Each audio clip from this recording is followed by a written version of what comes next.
अच्छा जी, अब जो है वो नेक्स्ट टॉपिक है क्लिनिकल एवेल्यूएशन ऑफ हेमेच्यूरिया। सबसे पहले इन्होंने केस एग्जांपल दिए कि एक 4 साल का बच्चा है male present with episode of frank haematuria. उसको 2 दिन पहले हुआ है और उसको लोअर एब्डोमिनल पेन की भी हिस्ट्री है, पास्ट हिस्ट्री। ठीक है, there is no history of the fever and dysuria, ऐसी कोई हिस्ट्री नहीं है। फिजिकल एग्जामिनेशन जब की तो वो नॉर्मल थी, लेकिन यूरिन डिपस्टिक पे हमें माइक्रोस्कोपिक हेमेच्यूरिया मिला है, यानी 3+ and protein urea 2+। Abdominal radiograph और अल्ट्रासाउंड पे कैलकुलस मिला है इन द लेफ़्ट किडनी। तो ये एक केस प्रेजेंट किया है इन्होंने हेमेच्यूरिया का। ठीक है, सबसे पहले डेफिनेशन देखिए, व्हाट इज़ हेमेच्यूरिया, हम कैसे डिफाइन करते हैं। याद रखिएगा कि haematuria is defined as more than 5 RBC red blood cells पर high power microscopic field from a centrifuge clean catch mid stream freshly voided urine sample. ठीक है, सेंट्रीफ्यूज होगा, ये जो HPF लिखते हैं ना हम, हाई पावर फील्ड, तो ये सेंट्रीफ्यूज ही होता है। सेंट्रीफ्यूज और हाई पावर जो है centrifuge high clean catch mid stream freshly voided urine sample से जो है वो इन्होंने उस पर अगर हमें मिले मोर देन 5 RBC तो उसको हम कहते हैं कि ये हेमेच्यूरिया है। ठीक है, अब RBC की मॉर्फोलॉजी जो होती है ना वो यूज़फुल होती है in distinguishing glomerular from the non glomerular causes of haematuria. एक होते हैं ग्लोमेरुलर कॉजेज़ हेमेच्यूरिया के, दूसरे नॉन ग्लोमेरुलर। तो हमें वो RBC की मॉर्फोलॉजी से पता चलेगा कि ये जो ब्लीडिंग हो रही है, हेमेच्यूरिया हो रहा है, यूरिन में ब्लड आ रहा है, ग्लोमेरुलर पैथोलॉजी की वजह से या ट्यूब्यूल्स में ऐसा कोई मसला है, वो मॉर्फोलॉजी से पता लगेगा। ठीक है, डिसमॉर्फिक RBCs अगर हमें मिल रहे हैं तो याद रखिएगा कि वो ग्लोमेरुलर ओरिजिन का होगा हेमेच्यूरिया। अगर डिसमॉर्फिक है तो इट मीन्स ग्लोमेरुलाई में कोई मसला है, ग्लोमेरुलर नेफ्राइटिस हुई है।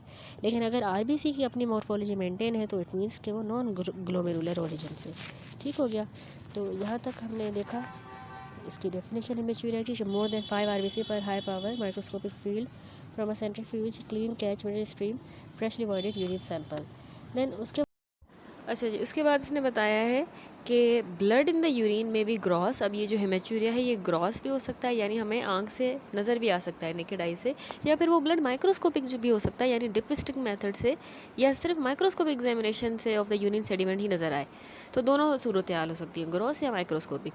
तो 2 और मोर कंसेक्यूटिव यूरिन सैंपल्स जो होते हैं ना अगर हमें मिल रहे हैं तो ये सजेस्टिव होते हैं कि इसको हेमेच्यूरिया है। ठीक है, 2 या मोर कंसेक्टिव यूरिन सैंपल्स पे अगर यूरिन ब्लड मिल रहा है तो उसका जो कलर है वो येलो भी हो सकता है, पिंक, रेड, ब्राउन या स्मोकी भी हो सकता है ग्रॉस एग्जामिनेशन। तो उसके बाद आ जाएं एपिडेमियोलॉजी। इसने थोड़ी सी समझाई है कि इंसिडेंस याद रखना कि 0.17 से 0.3% जो है ये हेमेच्यूरिया का इंसिडेंस है, और इसकी प्रिवेलेंस है 0.4 से 2.1%। माइक्रोस्कोपिक हेमेच्यूरिया की प्रिवेलेंस है 0.4 से 2.9%। उसके बाद नेक्स्ट जो आ जाते हैं, what are the causes of haematuria. Haematuria can arise from the various parts of the urinary tract और सिस्टमिक कंडीशंस। उसमें सबसे पहले जो है कुछ यूरिनरी ट्रैक के कॉजेज़ हैं, देन कुछ ग्लोमेरुलर डिजीज़ हैं। ठीक है, वो देखेंगे। सबसे पहले तो आप देखें कि यूरिनरी ट्रैक के कॉजेज़ जो हेमेच्यूरिया करवाते हैं उसमें यूरिनरी ट्रैक इन्फेक्शन, UTI, वो बैक्टीरियल भी हो सकता है, वायरल या फंगल। ठीक है, देन स्टोन्स हैं, स्टोन्स में यूरोलिथियासिस, नेफ्रोकैल्सिनोसिस, इडियोपैथिक हाइपरकैल्सियूरिया। ठीक है, ये वो कंडीशन है जिसमें हेमेच्यूरिया अराइज कर सकता है। स्टोन्स में जब यूरोलिथियासिस हो या नेफ्रोकैल्सिनोसिस हो, इडियोपैथिक हाइपरकैल्सियूरिया हो। इसी तरह फिर आ जाएं कि ट्यूमर्स। अच्छा, पहले अलग से एक कॉजेज देख लें, बीच पीछे से बता रही हूँ। ट्यूमर्स में आपने याद रखना है कि विल्म्स ट्यूमर में भी हेमेच्यूरिया होता है, ब्लेडर रेब्डोमायोसार्कोमा में, ल्यूकीमियाज। ठीक है, देन कुछ कंजेनिटल एबनॉर्मलिटीज़ हैं जैसे कि पॉलीसिस्टिक किडनीज़, ऑटोसोमल रिसेसिव हो या ऑटोसोमल डोमिनेंट हो तो पॉलीसिस्टिक किडनी में भी हेमेच्यूरिया होगा। ठीक है, उसके बाद आती हैं कुछ ग्लोमेरुलर डिजीज़। उसमें है glomerulonephritis, primary glomerulonephritis, secondary glomerulonephritis and other glomerular causes. Primary में हमारे पास आ जाती है अक्यूट पोस्ट इन्फेक्शियस यानी पेप्टोस्ट्रोप्टोकोकल ग्लोमेरुलोनेफ्राइटिस में होगा, membranoproliferative glomerulonephritis, rapidly progressive glomerulonephritis, IgA nephropathy जिसको हम बर्जर डिजीज़ कहते हैं, और इसके अलावा मेम्ब्रेनस नेफ्रोपैथी। तो ये सारी प्राइमरी ग्लोमेरुलोनेफ्राइटिस के कॉजेज़ है। फिर सेकेंडरी ग्लोमेरुलोनेफ्राइटिस जो है उसमें हमारी आती है SLE के सेकेंडरीली जो होता है, SLE या हेनोच ऑनलाइन परप्यूरा, तो इसमें भी हेमेचूरिया होगा। फिर अदर कुछ ग्लोमेरुलर कॉजेज़ हैं, ये हो गए ग्लोमेरुलर डिजीज़, ठीक है। अदर ग्लोमेरुलर कॉजेज़ में हमारे पास haemolytic uraemic syndrome HUS, hereditary nephritis जिसको हम एल्पोर्ट सिंड्रोम कहते हैं, interstitial nephritis, thin glomerular basement membrane disease जिसको हम बेनाइन फेमिलियल हेमेचूरिया कहते हैं, ठीक है। तो ये other glomerular causes. Glomerular disease के अलावा अब आएँ कि वास्कुलर और हेमाटोलॉजिकल कॉजेज़ क्या हैं हेमेचूरिया के।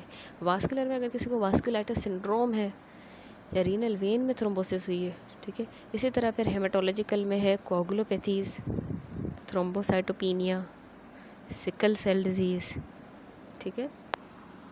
कोगुलोपैथीज़, थ्रोम्बोसाइटोपिनिया, सिकल सेल डिजीज़।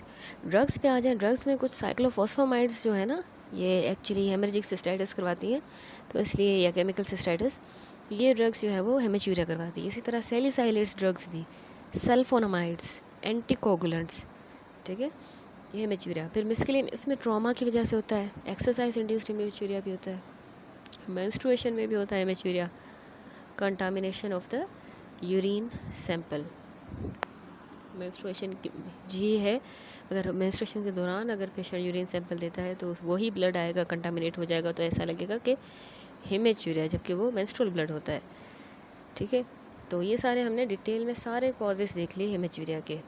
अब मिस्केलिनस नेक्स्ट जो है, अब आ जाती है इवेल्यूएशन की, हमने किस तरह से इवेल्यूएशन करनी है हेमेचूरिया की। अच्छा, इवेल्यूएशन एंड डायग्नोसिस। देखिए, इसमें यूरिन की अपीयरेंस और डिपिस्टिक की बेसिस पे सबसे पहले देखें कि टी या कोला कलर्ड का यूरिन जो होता है ना, ये अक्यूट ग्लोमेरुलोनेफ्राइटिस में हमें मिलता है। लेकिन ब्राइट रेड भी हो सकता है, तो वो सजेस्ट करेगा एक्स्ट्रा रीनल या लोअर यूरिनरी ट्रैक सोर्स, ठीक है। अगर वो ब्राइट रेड है, कोला कलर तो हमें एक्यूट ग्लोमेरुलोनेफ्राइटिस, देखिए ब्राइट रेड कलर रखा है तो वो एक्स्ट्रा रीनल है या कोई लोअर यूरिनरी ट्रैक में मसला है। इसी तरह अगर हेमेचूरिया जो है बिल्कुल कन्फाइंड है टू द स्टार्ट या end of the urinary system, तो वो भी लोअर यूरिनरी ट्रैक की पैथोलॉजी होगी, ठीक है, यानी एक्स्ट्रा रीनल या लोअर यूरिनरी ट्रैक किडनी से बाहर, ठीक है। तो अगर स्टार्ट या end of the urinary system में अगर हेमेचूरिया सिर्फ कन्फाइंड है तो वो लोअर यूरिनरी ट्रैक में मसला है। लोअर यूरिनरी ट्रैक में हमारा ब्लेडर आ जाता है, यूरेथ्रा है, ठीक है। अपर यूरिनरी ट्रैक में किडनी, यूरिट्रस ये आ जाते हैं। तो इस तरह से हम कह रहे हैं कि हेमेचूरिया जो कन्फाइंड है एट द स्टार्ट या end of the urinary system, वो भी लोअर यूरिनरी ट्रैक की pathology. The presence of red urine अगर है लेकिन डिपिस्टिक नेगेटिव आ रहा है, तो इसका मतलब है कि यूरिन का कलर किसी और वजह से है, यानी उसमें कोई ऐसी चीज़ उसने खाई, जैसे बीट रूट का जूस पिया जाता है ना, तो उसमें भी रेड कलर का यूरिन आता है, या ऐसी दवाई है, रिफाम्पिसिन ली है, फूड डाई है, डेस्फेरिऑक्सिमीन एडमिनिस्ट्रेट किया है, या यूरेट्स इसने खाए हैं, लिए हैं, तो ऐसी वजूहत में हमें डिपिस्टिक पे नेगेटिव होगा, ब्लड नहीं है लेकिन कलर ऑफ यूरिन रेड है। अगर यूरिन का टेस्ट पॉजिटिव है, ब्लड हमें डिपिस्टिक पे मिल रहा है, लेकिन रेड ब्लड सेल्स हमें माइक्रोस्कोपी पे नज़र नहीं आ रहे, तो इसका मतलब है कि उसमें फ्री हीमोग्लोबिन या मायोग्लोबिन की प्रेजेंस है। ये हम सस्पेक्ट करेंगे कि उसके यूरिन में मायोग्लोबिन है या फिर फ्री हीमोग्लोबिन प्रेजेंट होगी, ठीक है। अगर हमें रेड ब्लड सेल्स जो है वो माइक्रोस्कोपी पे नहीं मिल रहे हैं, लेकिन ब्लड जो है वो डिपिस्टिक पे प्रेजेंट है। देन इसके बाद जो है वो, उसके बाद नेक्स्ट है red blood cell morphology and cast.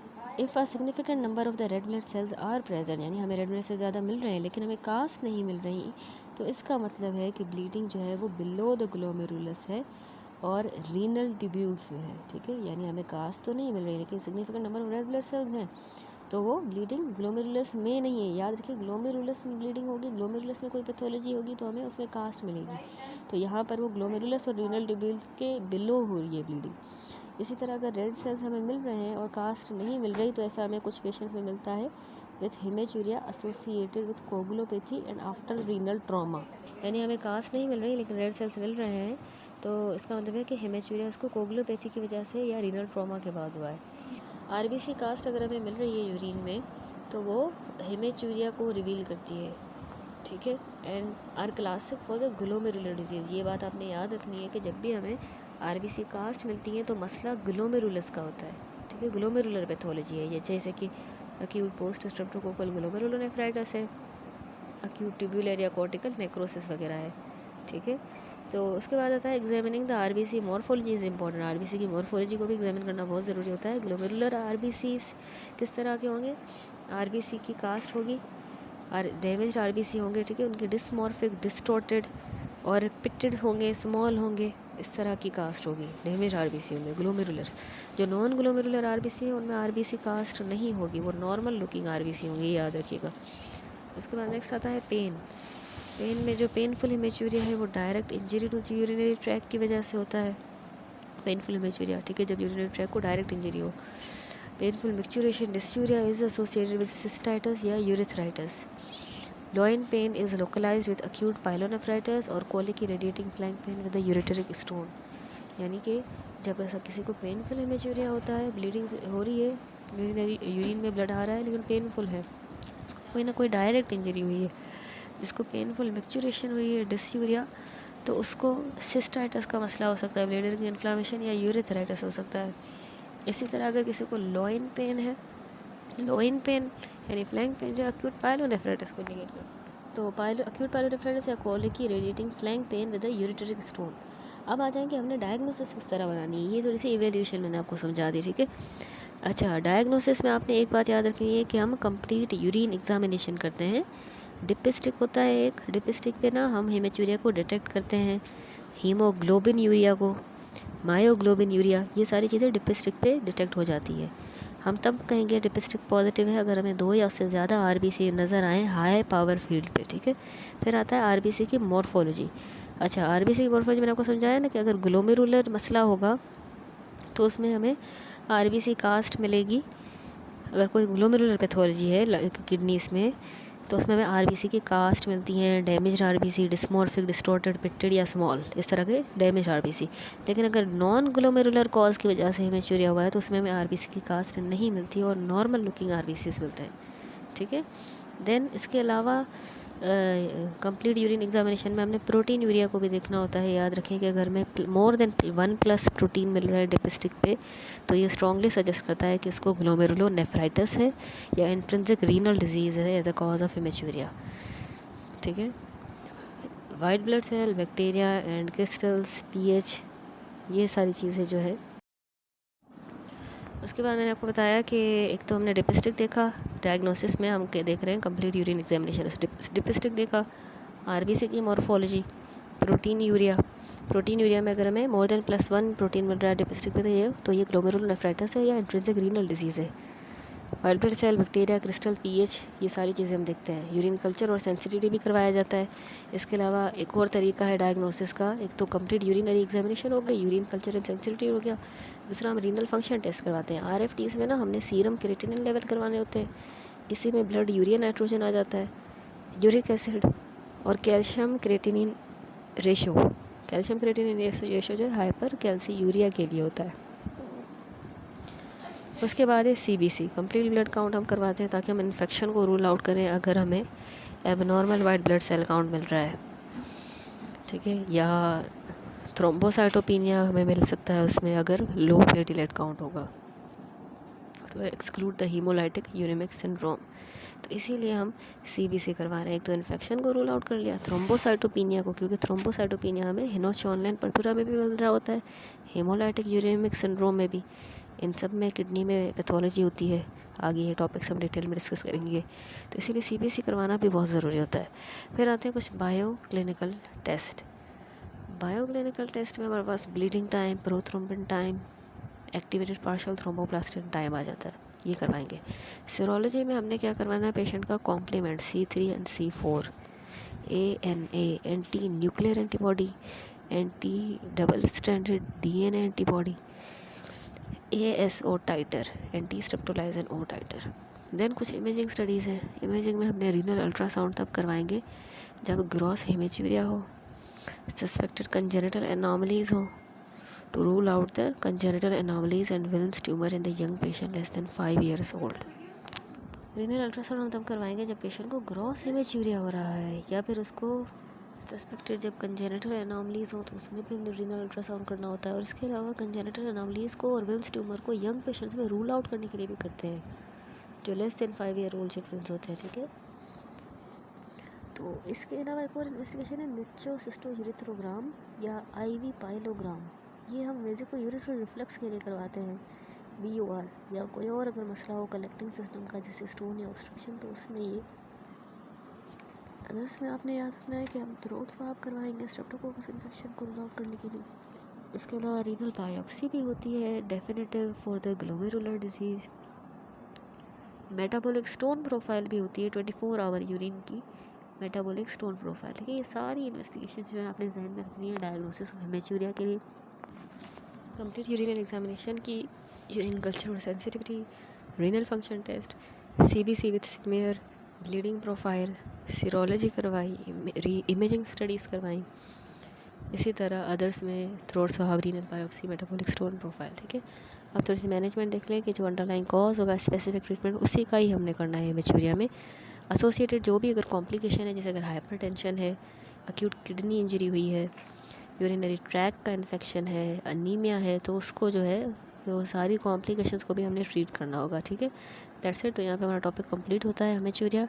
Next video से इंशाल्लाह अगला टॉपिक स्टार्ट करेंगे इम्यूनोग्लोबुलिन, नेफ्रोपैथी।